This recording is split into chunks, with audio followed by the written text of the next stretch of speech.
High সব বন্ধুরা, আর আমার নতুন ব্লগে আপনাদেরকে স্বাগত জানাই। এটা হচ্ছে আমার শ্বশুর বাড়ি। এইখানটা না মেলা হয়, আমাদের পয়লা বৈশাখের মেলা ফার্স্ট আমাদের এইখানটায়। আর এখন বিকালবেলা, এখন সবাই বিকালবেলা সবাই যেমন রাস্তাঘাটে বেরিয়ে একটু গল্প করে।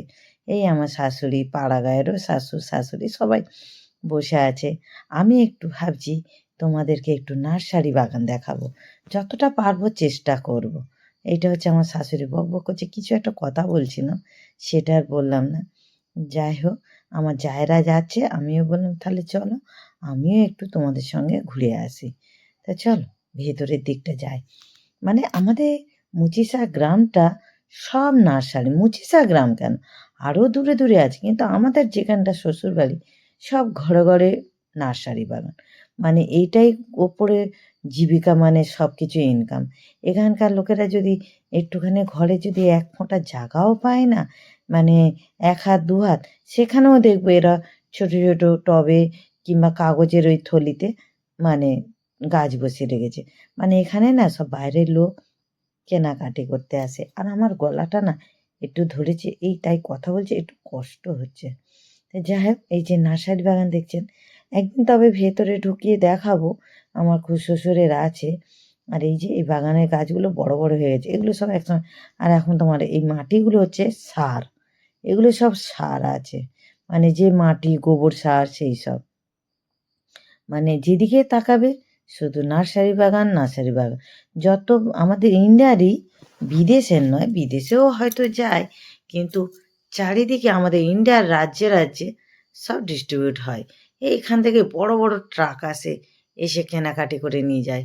তবে কিন্তু এইগুলো আছে বলে আমাদের এই মুচিসা গ্রামটা অনেক বেকারত্বটা মানে কম আছে। মানে সারাদিনে খাটলে ভালোই ইনকাম আছে। আর এখানে না মেয়েরাও ভীষণ কাজ করে। এখানে সারাদিন কাজ করলে ডবল ডেরা দেয়।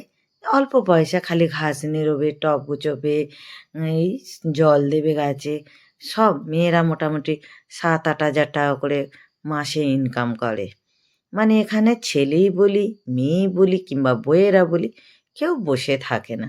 যেদিকে তাকাও সেদিকে শুধু নার্সারি বাগান আর নার্সারি বাগান। দেখতে পাচ্ছেন সব চারিদিকে এত, মানে কত রকমের যে গাছ আছে আমি তো তার সিকিভাগ নামই জানি না। আর আমি তো এখানে থাকি না, কিন্তু যখনই আসি না জায়গাটা যেন আমার খুব ভালো লাগে। যেন একটা মানে কী বলবো, স্বর্গরাজ্য যেটা বলে। এখানে আসলে এইসব নার্সারি বাগান দুদিকে রাস্তাঘাটে সব বাগানে গাছপালা সাজানো আছে, তো এত সুন্দর, মানে কি বলবো, যেটা বলে বলে বোঝাতে পারবো না। যতক্ষণ না আমাদের এই মুচিসা গ্রামে আসবে ততক্ষণ নয়। তারপর মাঝে মাঝে মাঠে ফাঁকা আছে, আর এই কাশফুল দেখো না এখনও ফোড়ে আছে। বলো দুর্গাপুজো চলে গেল, কালী পুজো চলে গেল, কার্তিক মাসও শেষ হতে চললো, কাশফুলগুলো ফুলে আছে, ফুটে আছে দেখুন, অসাধারণ। মানে থেকে আর থাকতে পারলাম না, বললাম নেবো। আর ওইখানটা মনে হচ্ছে যাই, কিন্তু এত জঙ্গল হয়ে আছে যে ভয়ে আর যেতে পারছি না। আর আমার এই যে দেওর, আমার মেজো শ্বশুরের ছেলে, ওই সব হাঁটাচলা করছে, ওনার দুপাক হাঁটা হয়ে গেল। আর আমি ভিডিও নিতে নিতে আমি আর এক পাকও ঘুরতে পারলাম না। তখন এই রাস্তাটা সবাই ভয় করত। তখন ইটের রাস্তা ছিল, লোকজন যেত না। কিন্তু এখন এই রাস্তায় প্রচুর লোক যায়, গাড়ি যায়, বাপ রে বাপ! দেখেই তো আমি অবাক হয়ে গেছি। তখন এই রাস্তা দিয়ে কেউ খুব একটা যেত না। আর এখন এই রাস্তাটা যেটা আমাদের ওইদিকের রাস্তার থেকে এই রাস্তাটা বেশি লোক যায়। মানে এত, আর এই যে জঙ্গল, এটা হচ্ছে খাল।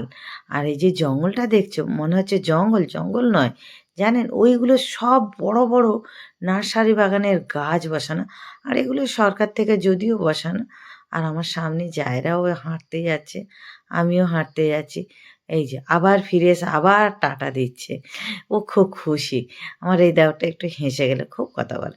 আর ওই যে বয়স্ক ঠাকুমা বলি, মাসিমা বলি, ওরা সব যাচ্ছিল, ওদেরও নিয়ে নিলাম। আর আমার সামনে ওদের জাহাজ আছে, আর এটা ঘরের সামনে, এত সুন্দর করে সন্ধে হয়ে আসছে, তো নিয়ে নিলাম। তো যাই হোক, আজকে আমার ব্লগটা কেমন লাগলো একটু কমেন্ট করে জানাবেন। টাটা।